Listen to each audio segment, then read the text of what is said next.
पहले रब यार दा शौक होया,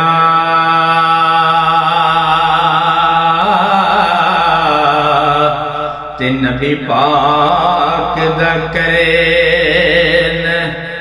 दीदार।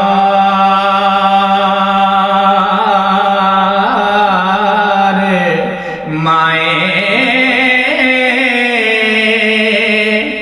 आया वही लैके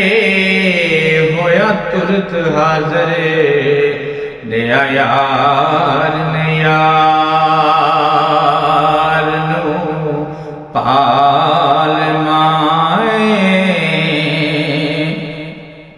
ते मेल यार नाना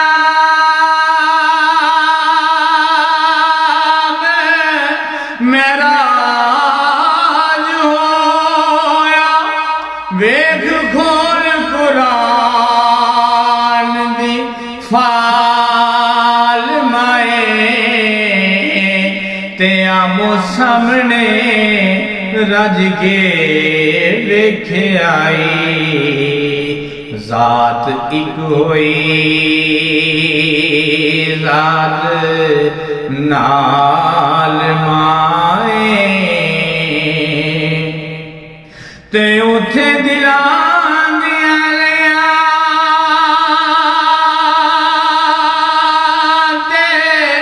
ते दित्तियां ने, गल्लां कीतियां फरेक ना वाल माए,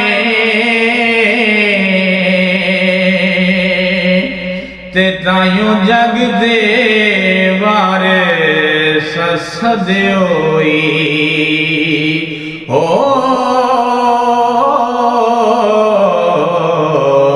रांझे यार दे हीर सियाल मां।